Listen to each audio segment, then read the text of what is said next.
చాలా శ్రద్ధాశక్తులతో దేవుని వాక్యాన్ని నేర్చుకోవడానికి వచ్చిన ప్రియమైన మీ అందరూ కూడా ప్రభువు సహాయం చేయలాగా, అలాగనే అల్పుడను అయోగ్యుడైన నన్ను కూడా నిలబెట్టి తన వాక్కు చేత మనందరూ కూడా అర్థమయ్యే రీతిలో ఆయన మనతో మాట్లాడినట్లు ఒక క్షణం ఆయన చిన్న ప్రార్థన సహాయంతో మనం కోరదాం, చిన్న ప్రార్థన చేసుకుందాం. పరమండలమందున్న ఆశీర్వదన మా ప్రియ పరలోకపు తండ్రి, దయగలిగిన మా దేవ, కృప కలిగిన మా రక్షక, మీ బంగారు పాదములకు స్థుతులు చెల్లిస్తున్నాం తండ్రి. మీ పక్షాన నిలబడి తండ్రి, మీ విషయాలను తండ్రి పరిశీలించడానికి ఈ గొప్ప భాగ్యం బట్టి స్థుతులు చెల్లిస్తున్నాం. ప్రభా, నన్ను మరుగుపరుచుకుని మీరే మహిమ పొందమని వేడుకొచ్చు. విత్తబడుతున్న విషయాలు తండ్రి సమయోచితమైన జ్ఞానంతో ఈ పరిశుద్ధాత్మ యొక్క సహాయాన్ని నిన్ను నాకు దయచేయండి. సత్యవాక్యమును సరిగా విభజించి ఉపదేశించగలిగే సమయోచితమైన జ్ఞానము అది దయచేయండి. మరి ముఖ్యంగా వింటున్న మీ ప్రియులైన పిల్లలందరికీ కూడా నాకు మాటలు తండ్రి, మీ జ్ఞానపు మాటలు నేను అర్థమయ్యే రీతిలో నా ద్వారా మాట్లాడమని మీరే మహిమ పొందడం పొందటమే మనం ఆశ్రయించడం. ఈరోజు వృద్ధాప్యులు ఉన్నారు, వృద్ధులు ఉన్నారండి. పిల్లలు కొంతమంది ఏం చేస్తున్నారంటే వారు తల్లిదండ్రులని పోషించలేక వారు ఏం చేస్తారంటే రోడ్ల మీద నిర్దాక్షిణంగా విడిచిపెట్టేస్తున్నప్పుడు వారు నిరస్త్రాలు అయిపోతారు. అంటే ఇంకా వారు పోషించుకోలేరు. వారికి ఎవరైనా పిలిచి పని చేయించుకునే సామర్థ్యం లేని వారిగా అయిపోతున్నారు. అందుకే కదా గవర్నమెంట్ వారు మనకి ఏమి ఇస్తున్నారు? వృద్ధాప్య పెన్షన్ ఇస్తున్నారు. అదేనా? అంటే మేము మా కాళ్ళ మీద మేము ఇక్కడి నుంచి నిలబడలేం కనుక మేము ఇంకా ఎవరిని ఆశ్రయిస్తున్నాం? ప్రభుత్వాన్ని ఆశ్రయించి బాబా ఒక ఉచితంగా కొన్ని బియ్యం ఉండే, కొన్ని సొమ్ములు ఇస్తే మేము వైద్యం చేయించుకుంటాం, ఆ నెలంతా గడవడానికి మాకు కొంత సహాయం చేయండి అని ఆశ్రయించడమే ఆశ్రయం. అంటే ఎదుటివారంటే ఇంకా సహాయం అంటే శ్రమ కానివ్వండి, కష్టం కానివ్వండి, ఇంకా మన వల్ల ఇంకా అది అవ్వదు అనుకునే సమయంలో ఇంకా మనకి గత్యంతరం లేదు. ఇంకా ఎదుటివాడి సహాయం ఖచ్చితంగా మనకే అవసరం. ఇప్పుడు పిల్లవాడు ఉంటాడు, పిల్లవాడిని బయటకు పంపేసి నీ తిండి నువ్వే తినరా, లేకపోతే నీ బట్టలు నువ్వే కొనుక్కోరా అంటే కొనుక్కోగలడా? లేదు. ఎందుకంటే వాడు ఎదగడం, వాడు ఒక వృద్ధిలోనికి వచ్చే వరకు కూడా ఎవరిని ఆశ్రయిస్తూ ఉంటాడు? తల్లిదండ్రుల యందు ఆశ్రయంలో వాడు బ్రతుకుతున్నట్టు కనపడుతుంది. ఉద్యోగం లేని వాడు ఏం చేస్తాడు? ఎవడైనా ఏమైనా సహాయం చేసి ఏదో ఒక పని చేస్తాడు, ఒక ఉద్యోగం ఇస్తాడు, ఏమైనా ఏం చేస్తాడు? వాడు ఆహార నిశలు నిరుద్యోగ ఉన్నవాడు ఏం చేస్తాడు? ఆహార నిశలు కష్టపడి ఎవరో ఒక ఆశ్రయాన్ని కోరి తను పొట్టకూటి కోసం ఏం చేస్తాడు? ఉద్యోగాన్ని సంపాదించాడు. అసలు మనం ఒక్కసారి ఆలోచన చేయగలిగితే పుట్టిన పిల్లవాడి కానుంచి ప్రతి మానవుని ఆలోచన చేయగలిగితే ఏదో విధంగా ఎవరో ఒకరి యొద్దకే ఒక వ్యక్తి వేరే వ్యక్తి దగ్గరికి ఆశ్రయం కోరడానికే వెళ్తారు. అవును.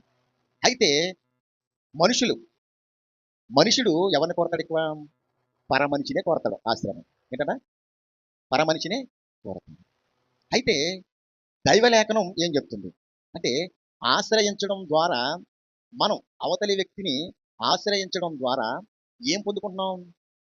ఏదో ఒక మేలు పొందుకుంటున్నాం. అయితే ఈ భూమి మీద మనం ఆలోచన చేయగలిగితే ఇప్పుడు మనం ఆశ్రయించిన వ్యక్తిని ఏం చేస్తాం? నేనే ఒక వ్యక్తిని ఆశ్రయించాను అనుకోండి, నాకు ఉద్యోగం లేదు, నేను పని కోసం ఒక వ్యక్తిని ఆశ్రయించినప్పుడు అవతల వ్యక్తికి నేను ఏ విధంగా ఉపయోగపడకుండా నన్ను ఆశ్రయించుకుంటాడా?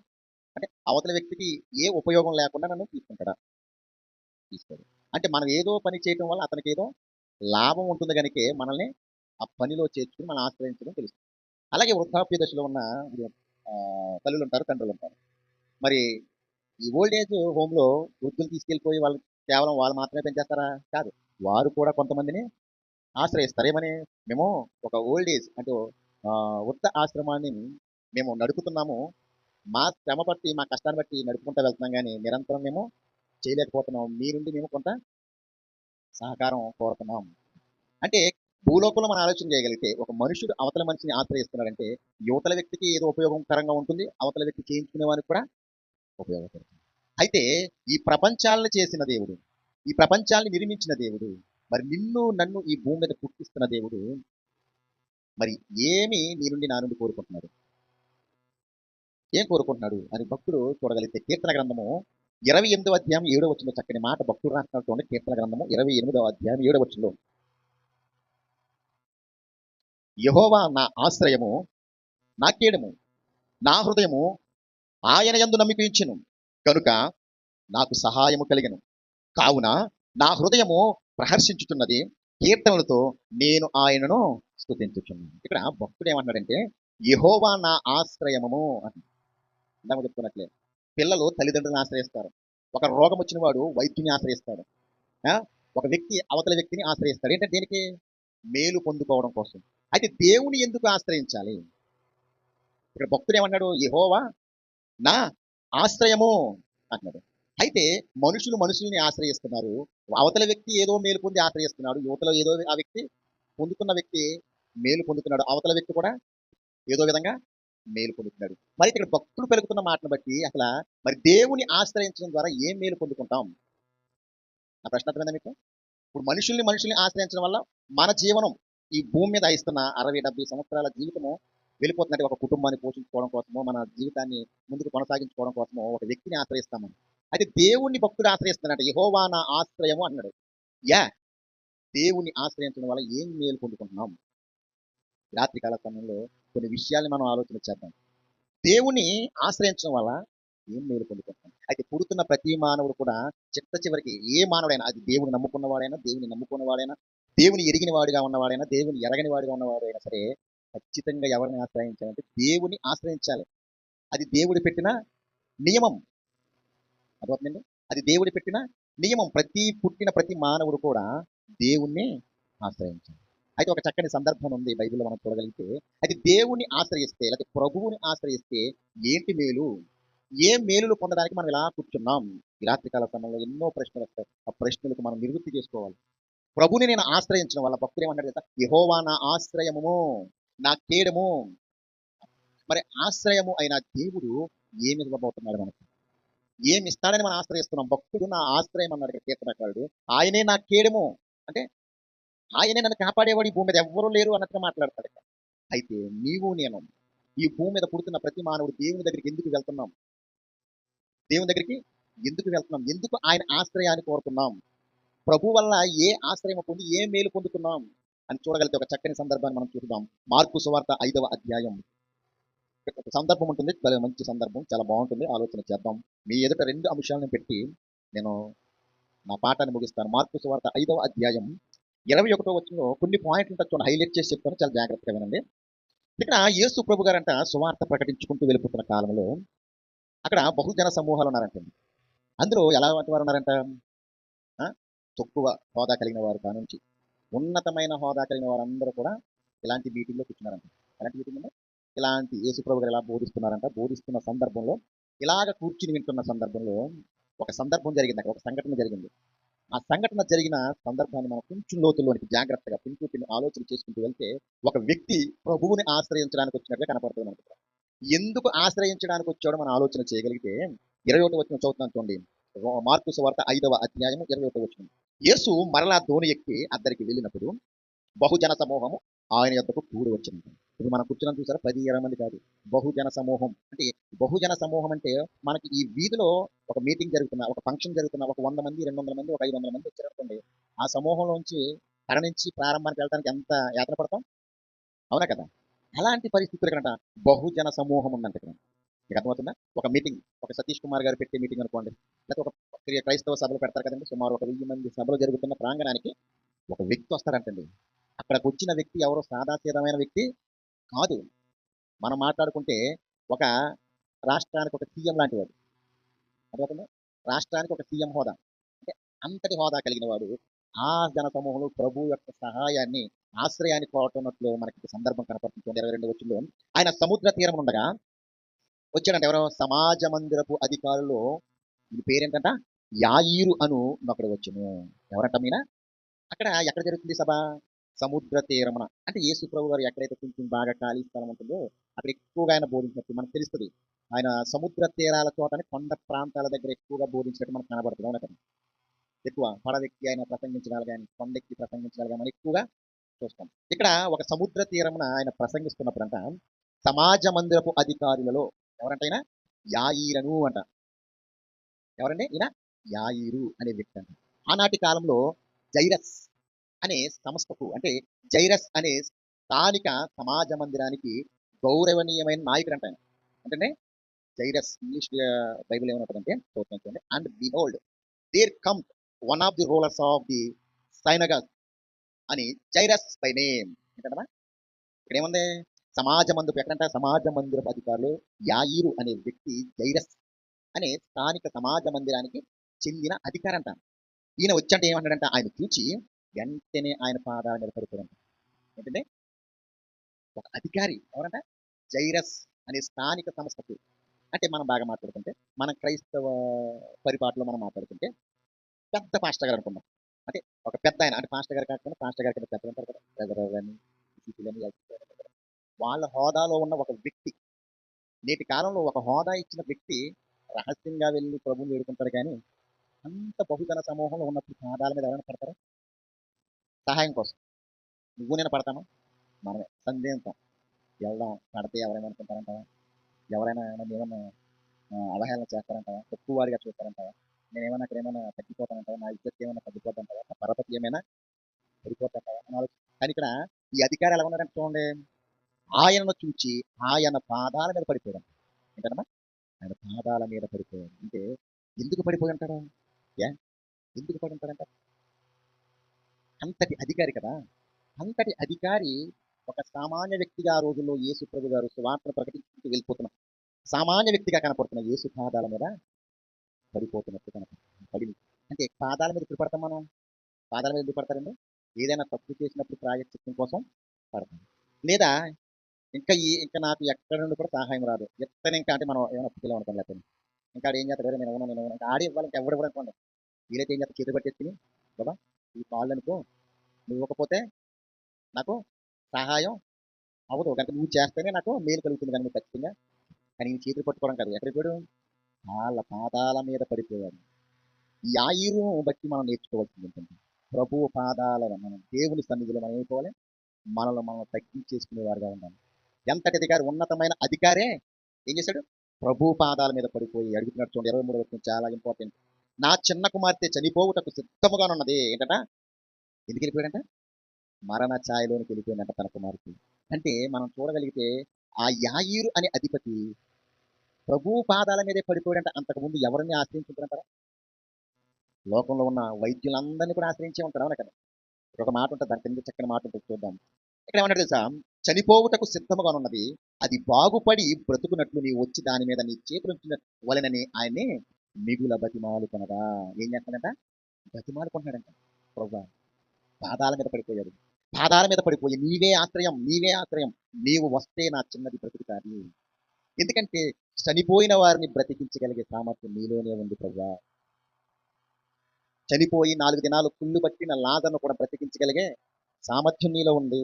మృతులను సహితము లేపగలిగే సామర్థ్యం నీలో ఉందని నేను తెలుసుకున్నాను గనుక ఏం చేస్తున్నాను? నేను నీ పాదాల మీద పడిపోతున్నాను ప్రభు. దయచేసి నువ్వేం చేయాలి? నా చిన్నదాన్ని బ్రతికించు. యా డాక్టర్ని ఆశ్రయిస్తే బతకరా? ఈరోజు ఏం చేస్తున్నారు? గుండెనే మార్చేస్తారా లేదా? గుండెనే మార్చేసి కొన్ని గంటల్లో చనిపోయిన వారు, స్వతరంపించిన వారికి కూడా గుండె మార్పిడి కూడా చేసే రోజుల్లోకి వచ్చాం. అయినా బ్రతుకుతారని గ్యారెంటీ ఉందా? లేదు. కానీ యేసు ప్రభు పాదాల మీద పడిపోయే అధికారి. ఆలోచించండి ఒకసారి ఈ రాత్రి కాలం. అంటే భక్తుడు అన్నాడు, యెహోవాయే నా ఆశ్రయం. ఎందుకన్నాడు ఆలోచన చేయండి. అంటే ధర్మశాస్త్రాన్ని అంతకుముందు ఆ అధికారి చదివినట్టు కూడా మనకు అర్థమవుతుంది. అంటే కొన్ని అధ్యాయాలు ధర్మశాస్త్రంలో రాయబడిన కొన్ని మాటలను, ప్రవచనాలను కూడా ఆయన తెలుసుకోకుండా ఉంటాడు. అధికారి తెలియకుండా ఉంటాడంట. తెలుసుకునే ఉంటాడు. తెలిసింది గనుకే రాబోయిన మెస్సయ్య ఈయనే గనుక వృద్ధులను సహితం ఈయన ఏం చేస్తున్నాడు?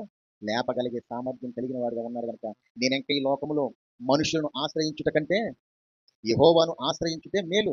రాజులను నమ్ముకున్నట కంటే యెహోవాను ఆశ్రయించుటే మేలనే వచనాన్ని నేను ఎక్కడో చూశాను కీర్తన గ్రంథంలో. కనుక యెహోవా పేరట వచ్చిన ఈయనే ఈయన నా కుమార్తెను బ్రతికిస్తాడు అనే నమ్మకం ఏం చేస్తారు? బతిమాలుకుంటున్నాడంట. నువ్వు వస్తే నా చిన్నది బ్రతుకుతాడు, నువ్వు వస్తే నేను చిన్నది బ్రతుకుతాడు అంటున్నారు. అయితే అంతకాలం విషయంలో ఎవరిని ఆశ్రయించుంటారంటారా? ఆశ్రయించుండొచ్చు. అందుకే ఒక సందర్భాన్ని ఇందులోని మధ్యలోనే కలిపడుతోంది. ఒక 12 సంవత్సరాల రక్తస్రావం కలిగిన ఒక స్త్రీ కూడా అక్కడికి వచ్చినట్టు కనపడుతుంది. ఆ విషయాన్ని కూడా ఇక్కడ మధ్యలో కలిపడుతోంది. అక్కడ ఒక చక్కని మాట ఉంటది. ఏంటంట? 25వ వచనం చూడండి. రెండో మాటలో ఉంటది. ఆమె అనేక వైద్యుల చేత ఎన్నో తిప్పలు పడి తనకు కలిగినదంతయు వ్యయము చేసుకుని ఎంత మాత్రమును ప్రయోజనము లేక మరింత సంకటపడును. చాలా ఇంపార్టెంట్ లైన్, రాసేసుకొని వీలైతే అండర్లైన్ చేసుకొని కావాల్సింది. అక్కడ ఒక 12 సంవత్సరాలు కలిగిన రక్తస్రావం కలిగిన ఒక స్త్రీ ఉందంట. ఆ స్త్రీ ఏం చేస్తుందంటే, ఆ స్త్రీ కూడా ఏం చేస్తుందంటే అనేకమైన వైద్యుల యొద్దకి ఆశ్రయించింది. కానీ ప్రయోజనం లేదంట. అంటే వైద్యులకు అందనిది కూడా రోగాలు ఉన్నాయి భూమిలో. ఇక్కడ క్యాన్సర్ వచ్చిన వాడు బతుకున్నాడా? దానికి వైద్యం ఉందా? బ్రెయిన్ క్యాన్సర్ అని కానీ, బ్లడ్ క్యాన్సర్ అని కానీ, బోన్ క్యాన్సర్ అని కానీ, రొమ్ము క్యాన్సర్ అని చాలా క్యాన్సర్లు వచ్చేసినాయి. క్యాన్సర్ వచ్చిన వాడు బతుకున్నాడా? మ్యాక్సిమం ఎక్కడో రేర్‌గా. దానికి వైద్యులు గ్యారంటీ ఇవ్వలేకపోతున్నారు. కనుక అలాగా ఇక్కడ రక్తస్రావం కలిగిన ఒక స్త్రీ ప్రభుని ఆశ్రయించడానికి వచ్చింది. ఎందరో వైద్యుల్ని ఆశ్రయించినట్టు అనేక వైద్యుల చేత ఎన్నో తిప్పలు పడింది. అవునా కదా? మనం కూడా ఏం చేస్తాం? ఎక్కడో ఏదో జరుగుతుందంటే ఎక్కడో డాక్టర్ గారు అంటే మహత్కారాలు చేస్తున్నాడు వెళ్దాం. ఫలానా డాక్టర్ దగ్గరికి వెళ్తే మనం బాగైపోతాం, అక్కడ పరిగెడుతున్నాం. ఎక్కడో విజయవాడలో ఉన్నారంటే అక్కడికి వెళ్దాం, రాజమండ్రిలో ఉన్నారు అక్కడికి వెళ్దాం, వైజాగ్లో ఉన్నారు అక్కడికి వెళ్దాం. అది కాదు, హైదరాబాద్ వెళ్ళిపోతాం, కాదు చెన్నై వెళ్ళిపోతాం, లేదా మైసూరు వెళ్ళిపోతాం. అని ఎక్కడ మన ప్రాణం కోసం ఎన్ని వీలైతే మన ఆస్తులు స్థిరాస్తులు అమ్ముకునే మనం ఏం చేస్తాం? దేనికోసం వెళ్తాం? మన ఆరోగ్యం కోసం బ్రతకడం, చచ్చిపోతాం. ఇప్పుడు చచ్చిపోయే స్థితికి వచ్చామంటే ఏమైపోతాం? మనం చావడానికి ఇష్టపడతాం, వెళ్తాం. ఏదోలాగా ఏదో తాకట్టెట్టైనా సరే మనం బ్రతికిపోవాలి, చావకూడదు. అవునా కదా? బ్రతకడం కోసం ఎన్ని తిప్పలు పడతాం. అలాంటి తిప్పలే పడుతుందంటే ఇక్కడ ఏంటంటే పడిందంట, ఎన్నో తిప్పలు పడి తనకు కలిగినదంతయు వ్యాయము చేసుకుని ఎంత మాత్రమును ప్రయోజనము లేక మరింత సంకటపడిను. కింద సందర్భంలో ఏం చెప్పదంట, ఆమె యేసును గూర్చి విని నేను ఆయన వస్త్రపు చెంగు మాత్రము ముట్టిన బాగుపడుదని అనుకున్నాను. యేసు ప్రభు గురించి విన్నదే, అవునా కదా? వింటారు, ఈ ఫలానా చోట ఫలానా వైద్యులు తెలగను, ఫలానా చోటకి వెళ్తే ఖచ్చితమైన వైద్యం మనకి ఖచ్చితంగా మనకు రిజల్ట్ దొరుకుతుంది, మనకు ఖచ్చితంగా అక్కడ మేలు జరుగుతుంది అని వెళ్తామా లేదా? అలాగే యేసు ప్రభు గురించి విన్నది 12 సంవత్సరాల నుంచి ఎందరో ఎంతమంది వైద్యులు ఉంటారు. మనం ఒక సంవత్సరం కాదు కదా, ఒక కొన్ని నెలలు, ఒక 5-6 నెలలు మనం ఏం చేస్తాం? తిరిగి వ్యసనం అయిపోయి చావెందుకు రావట్లేదు దేవుడా అనుకుంటాం కదా. మనకు 12 సంవత్సరాలు రావడానికి ఎంత ఆమె ఓర్పు కలిగి ఉంది చూడండి. ఓర్పు కలిగి అయిపోయిందంటే తిప్పలు పట్టదని రాశారు ఇక్కడ. భక్తులు ఏమంటారు? తిప్పలు పడినట్లు రాస్తున్నారు. ఇంకా వ్యసన పడిపోయి సంకట పడిపోయింది నచ్చుతున్న వల్ల ఏమైనా ఎవరు ఆశ్రయించినా అనుకున్నప్పుడు యేసు ప్రభు గురించి విన్నదే. ప్రభు దగ్గరికి వెళ్తే ఆశ్రయిస్తే బ్రతికిస్తాడు. ప్రభు దగ్గరికి వెళ్తే ఎన్నో ఆశీర్వాదాలు వస్తున్నాయి. ప్రభువుని ఆశ్రయిస్తే నేను మేలులు పొందుకోగలుగుతాను.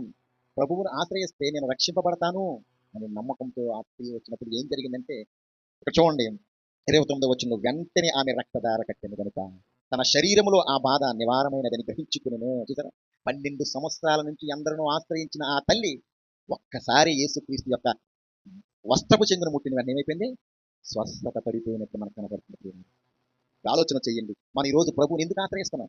కిందకి వెళ్తే చకచక చెప్తాను చూడండి. కిందకి వెళ్తే మరి ఈ ఆయిరు కుమార్తె ఎలాగ మరి ఏం జరిగిందో చూద్దాం. 35వ వచనం చూడగలిగితే చకచక చూద్దాం చూడండి.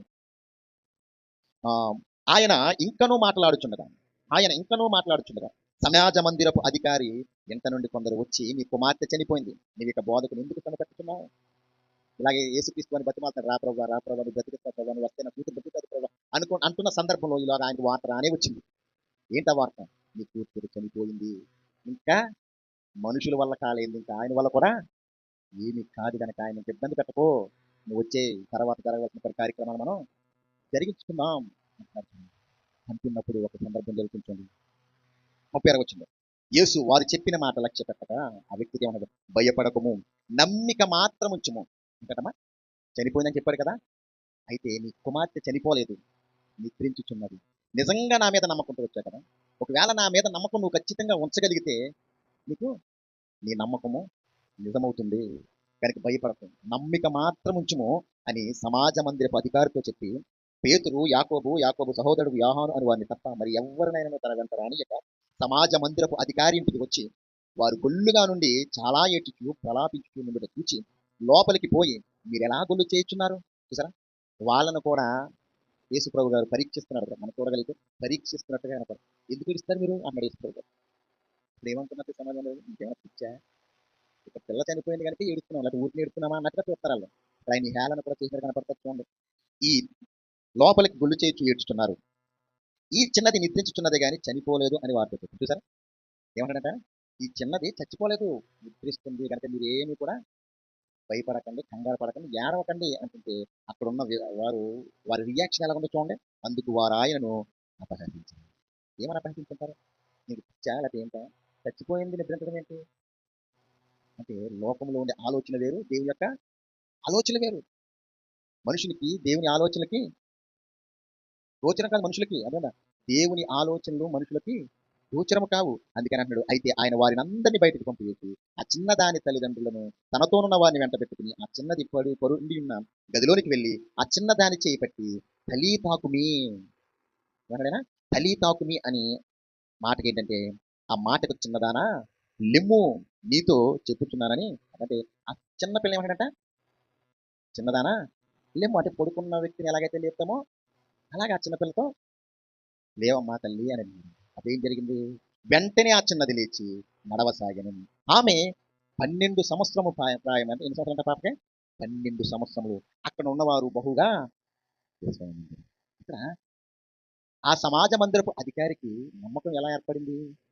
తన కుమార్తె కొన్ని క్షణాల్లో చనిపోతుంది అనిపించుకున్నప్పుడు ఆయన ఆశ్రయించిన వారంటూ ఎవరు లేరని మనం ఆలోచన చేయగలిగితే ప్రభువు వల్లే సాధ్యపడుతుంది, ప్రభువు వల్లనే ఇది జరుగుతుంది, ప్రభువు వల్లనే ఈ కార్యక్రమానికి మేలు పొందగలుగుతాను అని ఎలా అనుకోగలిగాడు?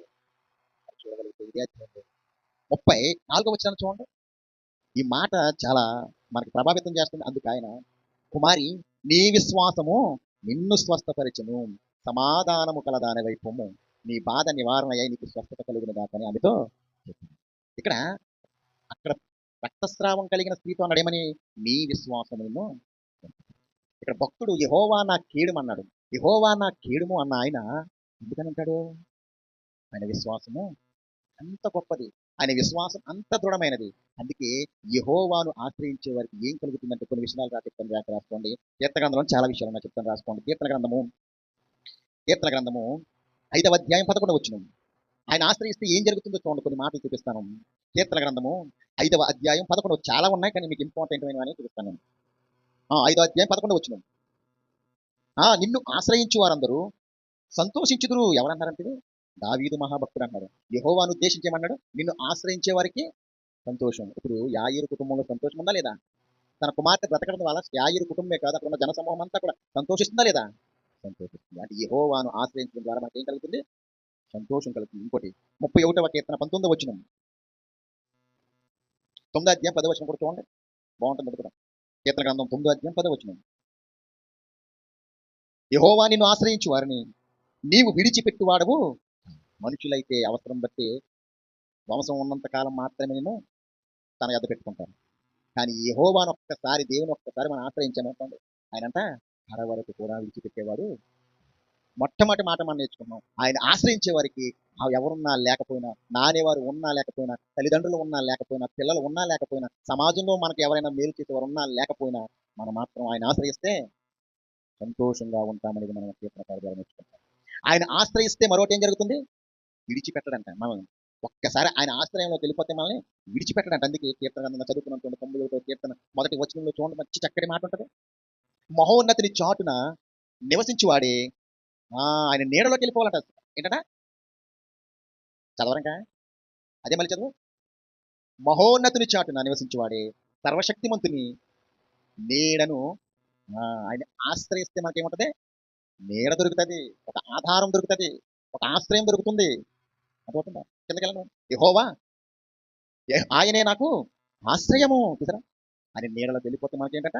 ఆశ్రయం కలిగించే దేవుడు మన దేవుడు. అందుకే నేను నమ్ముకున్నాం ఆయన్ని, పుట్టిగా నమ్ముకోలేదు మనం. అలాగే కీర్తన గ్రంథం 31వ అధ్యాయం 19వ వచనం చూడండి. కీర్తన గ్రంథము 31వ కీర్తన 19వ వచనం. ఆయన యందు భయభక్తులు గల వారిని నిమిత్తము ఆయన దాసియించిన మేలు ఎంతో గొప్పదంటండి. ఏంటమ్మా? దాచియించిన మేలు అంటే ఆయన మనకు దాచియించిన మేలు. ఏంటా మేలు చూద్దాం, తర్వాత వెళ్ళినాక ఆయన దాచియించిన మేలేంటో మనం ముందుకు నేర్చుకుందాం. అలాగే 34వ అధ్యాయం 10వ వచనం.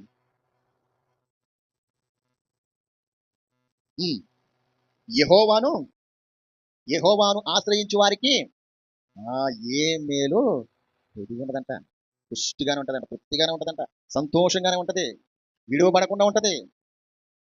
అలాగే విలాప వాక్యములు 3వ అధ్యాయం 25వ వచనం. విలాప వాక్యములు 3వ అధ్యాయం 25వ వచనం. తన్ను ఆశ్రయించు వారి ఎడల ఎలా ఉంటుందంట? ఆయన దయ ఉంటుందంట. ఆయన దయాళుడు అంటండి. చెప్పండి. ఆయన ఆశ్రయించడం ద్వారా ఏం జరుగుతుంది? సంతోషం ఉంటుంది. ఆయన ఆశ్రయించడం ద్వారా మనం విడిచిపెట్టబడం. ఆయన ఆశ్రయించడం ద్వారా మేలు పొందుకుంటాం. ఆయన ఆశ్రయించడం ద్వారా ఏ మేలు కూడా కుదువై ఉండదు. ఆయన ఆశ్రయించడం ద్వారా మనం దయ పొందుతున్నాం. అందుకే ఆమోసు మా భక్తుడు చక్కని మాట్లాడుతుంది 5వ అధ్యాయము 6వ వచనంలో. 5వ అధ్యాయము 6వ వచనంలో చాలా చక్కని మాట రాకపోండి. యెహోవాను ఆశ్రయించుడి, అప్పుడు మీరు బ్రతుకుదురు. ఏంటంటమ్మా? యెహోవాను ఆశ్రయిస్తేనే మనం బ్రతుకుతాం. మనుషుల్ని ఆశ్రయిస్తే బ్రతకం. రాజులను ఆశ్రయిస్తే బ్రతకం. ఈ లోకంలో ఎవరో ఏదో చేస్తారు, ఏదో మేలు చేస్తారు. ఆ పూటకి ముద్ద పెడతారు, లేకపోతే ఆ పూటకి ఏదో చేస్తారు, ఏదో ఇస్తారు, అది ఇస్తారు, ఇది ఇస్తారని చెప్పి మనం ఆశ్రయిస్తున్నామేమో. కానీ మనకు ఒక పూట భోజనం అయితే పెడతారు కానీ రెండో పూట పెట్టడానికి ఒక సమయంలో మనకు పని ఇస్తారు కానీ ఆ పని పూర్తయిన తర్వాత మనల్ని విసర్జిస్తారు. కానీ యెహోవా దేవుడు ఏం చేస్తాడంటే మనల్ని ఇంకా ఆయన యొద్దకు ఒక్కసారి ఆశ్రయం కోరితే మట్టు విడిచిపెట్టడంట. మనల్ని విడిచిపెట్టకుండా ఏం చేస్తారంట? బ్రతికిస్తారంట. ఈరోజు యాయీరు కుమార్తెని ఈ కుమార్తె ద్వారా మనం నేర్చుకోబోతున్న ఒక గొప్ప పాఠం ఏంటంటే మనుషుల్ని ఆశ్రయించడం వల్ల జరగని మేలు ప్రభువుని ఆశ్రయించడం వల్ల పొందిన ఆశీర్వాదం ఎంత గొప్ప తెలుసా? నిన్ను నన్ను కూడా చచ్చిపోయేవారు ఉండగా మనం ఏం చేస్తారైనా బ్రతికిస్తున్నాడు. యెహోవాను ఆశ్రయించుడి, అప్పుడే మనం బ్రతుకుతాం. ఇది రాహేసుకోండి మీ మనసులో. రాహేసుకోండి. ఇంకా ఎవరిని ఆశ్రయించినా మనం బ్రతకం, కానీ దేవుణ్ణి మాత్రం ఆశ్రయిస్తే మనం బ్రతుకుతాం. మీరు ఆలోచన చేసుకోండి. మనుషులు ఒకనొక క్షణాన్ని వస్తారు, ఒకనొక క్షణాన రారు, ఒకనొక క్షణాన చేస్తారు, ఒకనొక క్షణాన కానీ నిరంతరం నిన్ను కనిపెట్టుకున్న నీ దేవుడు మాత్రం నిన్ను విడిచిపెట్టడు. ఈ రాత్రికాల సమయంలో మనం నేర్చుకోవాల్సింది ఏంటంటే కొన్ని క్షణాలు మనల్ని అనేక మంది విడిచిపెట్టేస్తారు, కానీ అనుక్షణం కాపాడుకుంటూ వచ్చేది ఎవరంటే నీవు నేను నమ్ముకున్న దేవుడు.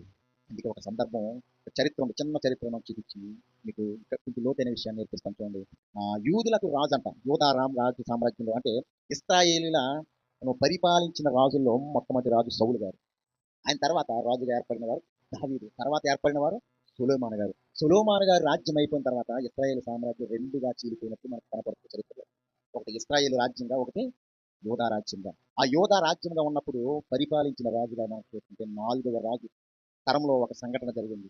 ఆ సంఘటన జరిగినప్పుడు, ఒక యుద్ధం జరిగినప్పుడు ఎదుటివారు శత్రువులు వారి మీదకి యుద్ధానికి రేకెత్తించినప్పుడు ఆ రాజు ఎవరిని ఆశ్రయించాడు అంటే మనం చూస్తాం. మీకు ఒక ఎగ్జాంపుల్ చెప్తాను. ఇప్పుడు మనం చూస్తున్నాం, మన యుద్ధాలు జరిగినాయి ఏంటి? పాకిస్తాన్‌కి, ఇండియాకి. ఈ పాకిస్తాన్‌కి, ఇండియాకి యుద్ధం జరిగినప్పుడు పాకిస్తాన్, ఇండియా ఎవరిని ఎక్కువగా సహాయం కోరడానికి వెళ్ళింది? అగ్రరాజ్యాల్ని, అమెరికా లాంటి రాజ్యాల్ని, పెద్ద పెద్ద రాజ్యాల్ని, సైనిక దళాల్ని సహాయం కోరటం మనం చూసాం. అలాగే పాకిస్తాన్, పాకిస్తాన్ వారు చూడగలిగితే ఎక్కువ అగ్రరాజ్యాల్లో అమెరికా, మిగతా రాజ్యాలన్నీ కూడా పాకిస్తాన్‌కి సపోర్ట్ చేస్తారు. కానీ ఇండియాకి సపోర్ట్ చేసేది ఒకే ఒక రాజ్యం రష్యా. అర్థమవుతుందా? అంటే వీళ్ళెవరెవరో, అంటే ఒక ఒక రాజ్యం మీదకు యుద్ధం, శత్రు రాజ్యం వస్తుందనుకోండి, పక్క రాజ్యాన్ని సహాయం కోరతారు. మీకు అర్థమవుతుందా? నేను చెప్పే పాయింట్ అర్థం కోసం. పక్క రాజ్యాన్ని సపోర్టివ్. మన ఊర్లోకి ఎవరైనా పొరుగోళ్ళు వచ్చి గొడవ పెడతారంటే మనం ఏం చేస్తాం? మన పక్కన వాళ్ళకి చెప్పుకుని మనం బలం కోరతాం, అవునా కదా? సపోర్ట్‌నెస్. పలానా పలానాడు. అందుకే మనకు తెలిసి ఇవాళ కుల వివక్ష ద్వారా మనం ఏమవుతున్నాం? అనగబడుతున్నప్పుడు పలానా పలానా వాళ్ళందరూ కూడా ఐక్యంగా కలవాలి, అవునా కదా? మనం చూసాం మొన్న పాస్టర్ గారు, ప్రవీణ్ గారి విషయంలో కూడా సంఘ భేదాలు లేకుండా అందరూ కూడా ఏమయ్యారు? కలిసారా లేదా? అంటే దేనికోసం? న్యాయం కోసం పోరాడడం విషయం. అలాగా బలం, అంటే ఒకరు శత్రు రాజ్యం వారి మీదకి వస్తున్నప్పుడు బలం పుంజుకోవడం కోసం వేరొకరి మీద సహాయం కోరడం. అయితే ఈ రాజు ఏం చేస్తాడంటే, ఈ రాజు పేరు చూడండి, దినవృత్తాంతం 2వ గ్రంథం 20 అధ్యాయం 17, 18, 19, 20 వచనాలు చూడగలిగితే ఈ రాజ్య పరిపాలన మనకు కనపడుతుంది. ఆ రాజ్య పరిపాలన వాళ్ళకి కనపడుతున్నారు ఎవరంటే 4వ రాజు, యూదులను పరిపాలించిన 4వ రాజుగా పిలువబడతాడు. క్రీస్తు పూర్వం 8 సంవత్సరాలు, 800 సంవత్సరాలు వెనక్కి వెళ్తే ఆయన సుమారు 25 సంవత్సరాలు పరిపాలించిన వారుగా కనపడతాడు. ఆయన 35వ ఏట ఆ, రాజ్యాన్ని పరిపాలించడానికి వస్తే 25 సంవత్సరాలు ఆయన ఒకే రాజ్యంలో పరిపాలిస్తూ సుమారు తన 60 ఏట వరకు కూడా రాజ్యాన్ని పరిపాలించినట్టు చరిత్ర కనపడుతుంది. సుమారు ఈ క్రీస్తు పూర్వం 800 సంవత్సరాలకు వెనక్కి వెళ్ళిపోతే యోధులను పరిపాలిస్తున్న 4వ రాజుగా కనపడుతున్నారు ఎవరంటే ఆయనే యెహోషాపాతు. ఎవరంట? యెహోషాపాతు. ఆ యెహోషాపాతు ఎవరిని ఆశ్రయించాడు చూస్తే మనం చూడగలిగిన అధ్యాయాన్ని దినవృత్తాంతం 2వ గ్రంథము 20 అధ్యాయము 6వ వచనం నుంచి 10వ వచనం కొన్ని మాటలు మనం చూడగలిగితే అక్కడ ఆయన దేవుని మహిమను కొనియాడినట్టు కనపడుతుంది. ఏంటమ్మా? దేవుని మహిమను కొనియాడినట్టు కనపడుతుంది. చూడండి. మా పితరుల దేవా యెహోవా, నీవు ఆకాశమందు దేవుడివై ఉన్నావు. అన్య రాజ్యముల వాటిని కూడా ఏలువాడు నువ్వే. నీవు బాహుబలం గలవాడవు, పరాక్రమం గలవాడవు. నిన్ను ఎదిరించుటకు ఎవ్వరికి కూడా బలము చాలదు. నీ జనులైన ఇశ్రాయేలు ఎదుటకి ఎవరంటమా? నీ స్నేహితుడైన అబ్రాహాము సంతతికి శాశ్వతంగా ఇచ్చిన దేవుడు నీవే. ఇక్కడ మనం ఈ యెహోషాపాతు గారు ప్రార్థన విజ్ఞాపన చేస్తున్నారు దేవుడు, కానీ ఎలా కనపడుతుంది మనకి? ఆయనను మహిమపరచినప్పుడు, కొనియాడుతున్నప్పుడు, పొగుడుతున్నట్టు కనపడుతుంది, అవునా కదా? అంటే రాజ్యాలను ఏలువాడు అంటున్నాడు. దేవుని కొనియాడాడు. దేవుని మహిమను గొప్ప చేసి చూడగా శత్రువు శక్తి లేని వారే కనపడతాడు, అవునా కదా? శత్రువులను అనగగొట్టేవాడు నీవే, నీవు తప్ప ఇంకెవ్వరూ లేనంటే కనపడుతుంది, అవునా కదా? మొట్టమొదటి ఏం కనపడుతుంది కదా? దేవుని మహిమపరిచినట్లు. అంటే ఒక రాజుల హోదాలో ఉన్నవాడు పక్క రాజ్య మనుష్యులను మనుషులను ఆశ్రయించకుండా, అగ్రరాజ్యాలను ఆశ్రయించకుండా మొట్టమొదటి ఎవరికి విజ్ఞాపన చేస్తాడు కనపడుతుంది ఇక్కడ? దేవునికి, సృష్టికర్తకు ఆయన. అందుకే అక్కడ గొప్ప మాట ఉంటుంది చూడండి అక్కడ. మా పితరుడైనా, చదవండి ఒకసారి, మా పితరుడైనా, మా అబ్రహాం గారు చదువు. ఉమ్. నీ స్నేహితుడైన అబ్రహాముకు, అబ్రహాము యొక్క సంతతికి శాశ్వతముగా ఇచ్చిన మా దేవుడవు నీవే అంటే సార్. అంటే వాగ్దానాన్ని కూడా ఎత్తి చూపుతున్నాడు ఇక్కడ. ఏం కనపడుతుందండి? వాగ్దానాన్ని కూడా ఎత్తి దేవునికి జ్ఞాపకం చేసుకుంటున్నాడు. నీవు మాకిచ్చిన స్వాస్థ్యము నుండి మమ్మలను తోలివేయుటకే వారు వచ్చారు అని జ్ఞాపకం చేస్తున్నాడు. అంటే వాగ్దానం పూర్వకంగా దేవుడు వారికి ఇచ్చిన స్వాస్థ్యం అది. శత్రువును మామూలుగా ఎదిరించలేమనేది అర్థమైపోతుంది. అంటే దేవా నీవు మాకిచ్చావు, ఎవడో వచ్చి కొలగొట్టుకెళ్ళిపోతాడు చూస్తున్నాడు. ఇది మాకు స్వాస్థ్యం ఇచ్చావు కదా, మా పితరుడు నీ స్నేహితుడైన అబ్రహాంకి ఇచ్చావు. అంటే నీవే కాపాడాలి ప్రవ్వా. అంటే ఎవరిని ఆశ్రయిస్తున్నాడు కనపడుతుంది? ఎవరిని ఆశ్రయిస్తున్నాడు కనపడుతున్నాము? దేవుణ్ణి, యెహోవా దేవుని ఆశ్రయిస్తున్నట్టు ఒక రాజు. ఇందాక యాయిరు ఎవరు? జైరస్, ఒక అధికారి, సమాజ మందిరపు అధికారి, ప్రభువుని ఎలాగైతే ఆశ్రయించాడో ఒక రాజు, ఒక రాజ్యాన్ని పరిపాలిస్తున్న రాజు ఎవరిని ఆశ్రయిస్తున్నాడు కనపడుతుంది? దేవుని ఆశ్రయిస్తున్నట్టు కనపడుతుంది. మూడోదిగా మనం చూడగలిగితే 22 వచ్చిన 12 వచ్చిన కదండి, 12 వచ్చిన, మా దేవా నీవు వారికి తీర్పు తీర్చవా?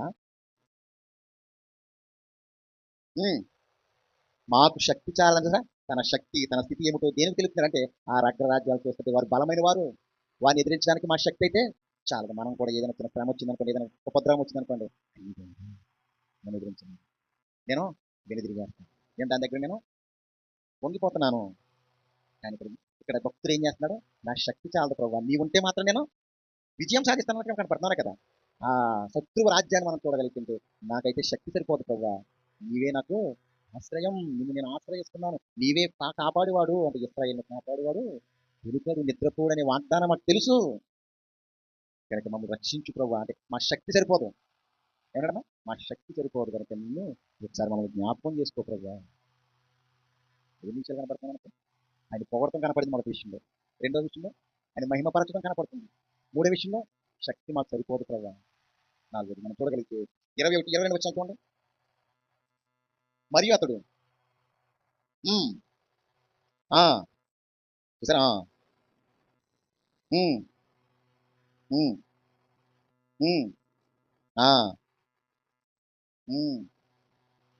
వారు పాడుటకును స్తుతించుటకు మొదలు పెట్టగా ఎవరి మీదట? అమోనీయుల మీదను, మోయాబీల మీదను, షేయీరు మన్యవాసుల మీదను మాటుగాండు పెట్టిన కనుక వారు హతులైపోయారంట. ఏం చేశారంట? ఆయన దేవుని వేడుకున్న తర్వాత ఏం చేశాడంట? దేవుని సేవకుల మాట విన్నారు తర్వాత, అంతేనా? దేవుని సేవకుల మాట విని వారు ముందుగా పెట్టి ఏం చేశారు? దేవుని కీర్తించడం, గణపరచడం చేసినప్పుడు ఏమైపోయారంట? శత్రు రాజ్యం ఏమైపోయింది? హతులైపోయారు, చచ్చిపోయారంట. యెహోవాను ఆశ్రయించాలి. మరణానంతర స్థితిలో నుంచి ఏం చేస్తున్నాడు ఆయన? ఆ పాడుతున్నట్టు మనకు కనపడుతుంది. అయితే స్థుతులు చెల్లించాడు. యుద్ధానికి వెళ్తూ వారు పాటలు పాడుతూ స్థుతించుతూ సాగిపోయారు. దాని ఫలితం అసలు వారు యుద్ధమే చేయలేదు. యుద్ధం చేయకుండా ఏం జరిగింది? వాళ్ళకి జయం కలిగింది, విజయం వచ్చింది. మరి ఇదే యెహోవా చేసిన యుద్ధం. వారు ఏం చేయలేదు, వారు కత్తి చూపించలేదు, ఈట విసరలేదు, ఏమీ చేయలేదు. కానీ ఏమైపోయారు? అసలైపోయింది. అక్కడ అమోనీయులుగా కనపడుతున్న ఈరోజు మనం కూడా ప్రతి విశ్వాసిని ముప్పేట, ప్రతి విశ్వాసిగా మనం ఉన్నాం. సంఘంలో చేర్చబడిన మనం కూడా మోయాబీలు అనే శరీరాశలకు, అమోనీయులు అనే నేత్రాశలకు, జీవపుడమ్మను గెలవాలంటే దేవుని మీద ఏముండాలి? నమ్మకం ఉండాలి. ఆ 12 ఏళ్ల రక్తస్రావం కలిగిన స్త్రీతో ప్రభు ఏమన్నాడు? నీ విశ్వాసమే నిన్ను స్వస్థపడుతుంది. ఇక్కడ యెహోషాపాతు యుద్ధం చేశాడా? చేయలే. దేవునికి విజ్ఞాపనం చేశాడు. ఎలా చేశాడు? నమ్మకంగా చేశాడు. ఆ నమ్మకత్వం నీలో నాలో ఉందా? ఆయన ఆశ్రయిస్తే ఏం కలుగుతుంది అనుకుని నేర్చుకున్నాం మనం? సంతోషం ఉంటుందని నేర్చుకున్నాం. ఆయన ఆశ్రయిస్తే ఏం కలుగుతుంది అనుకున్నాం? చెయ్యి విడిచిపెట్టడం నేర్చుకున్నాం. ఆయన ఆశ్రయిస్తే మనకేం కలుగుతుంది అనుకున్నాం? మర్చిపోయే పాయింట్లో యెహోవాను ఆశ్రయిస్తే ఏ మేలు కూడా ఎదువై ఉండదు. యెహోవాను ఆశ్రయించడం వల్ల ఏమవుతాం? ఏమవుతాం? ఏమవుతాం? బ్రతుకుతాం. మరి ఆ విషయాన్ని అంతాపదంగా చెప్పాలి మీరు, అందుకే నేను అంతగా చెప్తున్నాను. అంటే ఎవరిని ఆశ్రయించినా ఏ మేలు ఉండదు. కానీ యెహోవాను ఆశ్రయిస్తే మాత్రం యెహోషాపాతు జీవితంలో ఏం జరిగింది? యుద్ధం చేయకుండా యుద్ధానికి విజయం వచ్చింది, అవునా కదా? శత్రు రాజ్యాన్ని తోలగొట్టారు ఎవరు? యెహోవాయే యుద్ధం చేశాడు. అటువంటి యుద్ధం నీ పట్ల నా పట్ల జరుగుతుంది నిరంతరం. ఎవరిని మృంగివేయుదునా అని నిరంతరం ఏం చేస్తాడంట? మన విరోధి అయిన అపవాది, ఆయన విరోధి అంటలేదు, మన విరోధి, మీ విరోధి అయిన అపవాది ఎవరిని గ్రచించిన నీ నిరంతరం ఏం చేస్తాడంట? మృంగివేయుదునా అని గర్జించు సింహం వలె వెతకచు. చెప్పండి, యెహోవాను ఆశ్రయించే వారికి ఏం దొరుకుతుంది? ఏంటమ్మా? మేలు దొరుకుతుంది. యెహోవాను ఆశ్రయించిన ద్వారా ఏమి పొందుకుంటున్నాం? ఏం పొందుకుంటున్నాం? బ్రతుకుతున్నాం. నిజంగా మిమ్మల్ని ఏమనాలో నాకు అర్థం కావట్లేదు. ఆయన బ్రతుకునిస్తానంటున్నాడమ్మా. ఆ బ్రతుకు ఈ భూమి మీద అయినది కాదు, ఆత్మ సంబంధమైన నిత్య రాజ్యాన్ని నీకు నాకు ఇస్తానన్నాడు. అందుకు ఇప్పుడు చదవండి ఒకసారి. ఆమోసు గ్రంథం 5:6 ఒకసారి చదవండి. కుర్రట్టండి ఇక్కడ, ముగిస్తాను ఇంకా. ఆమోసు గ్రంథం 5:6 చూడండి. ఇక్కడ రాస్తున్నాడు జరగబోయేదాన్ని, సంఘం జరగబోతున్న దాని గురించి చెప్తున్నట్టు. యెహోవాను ఆశ్రయించుడి, అప్పుడు మీరు బ్రతుకుదురు. ఎవరైతే ఆశ్రయించారో వారి బ్రతుకు ఎలా ఉంటుంది కింద రాస్తాడు చూడండి. బేతేనులో అగ్ని పడినట్లు ఆయన యోసేపు సంతతి మీద పడి దాని నాశనము చేయను. ఎవరైతే దేవుని ఆశ్రయించరో, దేవుని నమ్మరో, దేవుని యందు విశ్వాస జీవితంలో కొనసాగరో, వారు ఏమైపోతారు? అగ్నిలో కాల్చబడతారు. అందుకే యెహోవాయే నాకు ఆశ్రయము, ఆయన ఆశ్రయిస్తేనే నాకేముంది?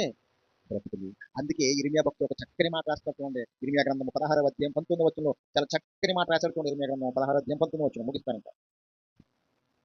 ఇర్మియా గ్రంథము 16:19 యెహోవా నా బలమా, నా దుర్గమా, ఆపత్కాలమందు నా ఆశ్రయమా. ఈసారి ఇర్మియా మహాభక్తుడు ఏమన్నాడు చూడండి. దేవునికి విజ్ఞాపన చేస్తే ఏమన్నాడు కదా? యెహోవా నా బలమా, నా దుర్గమా, ఆపత్కాలమందు నా ఆశ్రయమా. కదా, ఆపత్కాలంలో, నీ ఆపత్కాలంలో, నా ఆపత్కాలంలో ఎవరంటే ఆశ్రయము? దేవుడే ఆశ్రయం.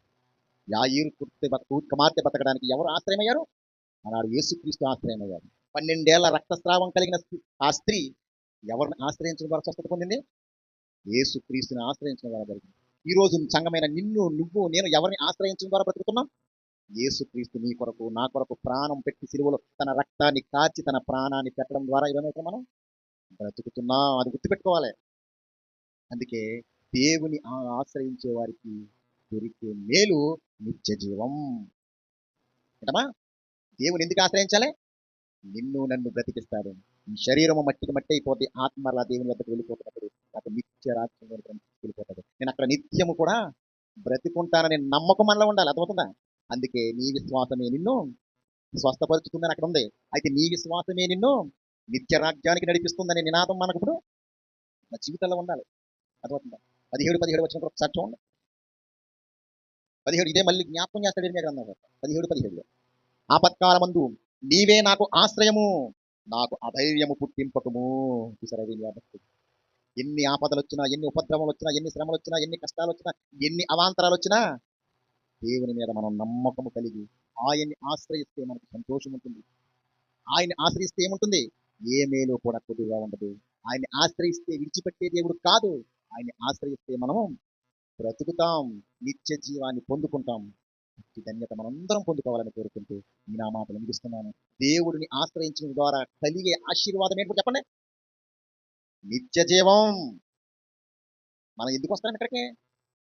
నిత్య జీవం కోసం వస్తున్నాం. మర్చిపోకూడదు పిల్లరా. లేకపోతే దేనికైనా వస్తున్నారా? నిత్య జీవం. దేవుని ఆశ్రయించడం ద్వారా మనకు దొరికేది ఏంటి ఆశీర్వాదం? నిత్య జీవం. చూడండి, ఆయన నిజంగా ఇస్తానంటారా లేదో మరి అది కూడా చూపిస్తాను. మీకు డౌట్గా ఉంది కదా? యోహాన్ గారు రాసిన మొదటి పత్రిక, యోహాన్ ఆయన గంట బల్ల గుద్ది చెప్తున్నాడు.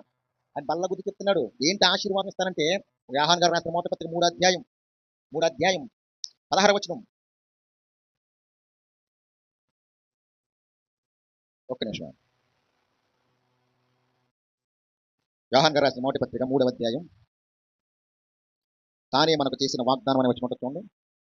4 అధ్యాయం అనుకుంటా.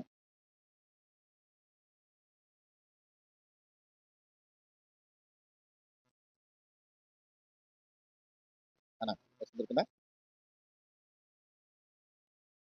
మొదటి యోహాన్ గారు రాసిన మొదటి పత్రిక, క్షమించాలి, 2 అధ్యాయం 25 2 అధ్యాయం 25 చూడండి.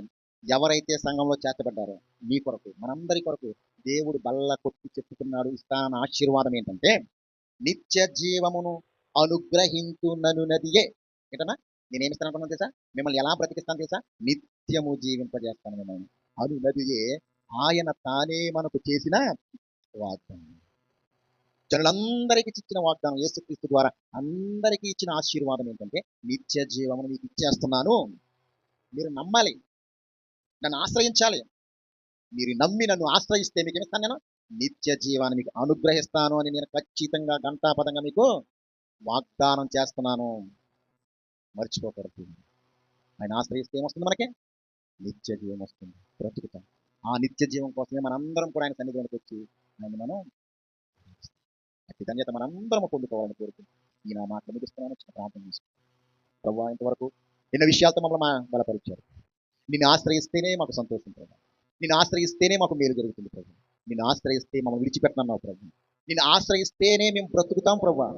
ఆ బ్రతుకును మాకు దయచేసినందుకు మీకు కృతజ్ఞతలు. నిన్న మాటలు వినికిలో మేము అందరం విడిచిపెట్టేవారు కాక నిన్ను ఆశ్రయించేటట్లుగా మేము ఉంటే నువ్వు ఇస్తానన్న ఆశీర్వాదాలు మేము పొందుకున్నాం. నీ నిత్య రాజ్యంలో మేమందరం ఒకనొక దాని పాలు పొందుకుని నిన్ను మహిమపరచగలిగే భాగ్యాన్ని మాకు అందరికీ దయచేస్తారని మా కొరకు త్వరలో రానటువంటి మా ప్రియ రక్షకుడు మీ ప్రియ కుమారుడైన యేసుక్రీస్తు వారి పుణ్యనామంలో ఈ ప్రార్థన అడిగి పొందుకుంటున్నాం పరమ తండ్రి. ఆమేన్. మరొకసారి మీ అందరికీ నా నిండు వందనాలు తెలియజేస్తున్నాను.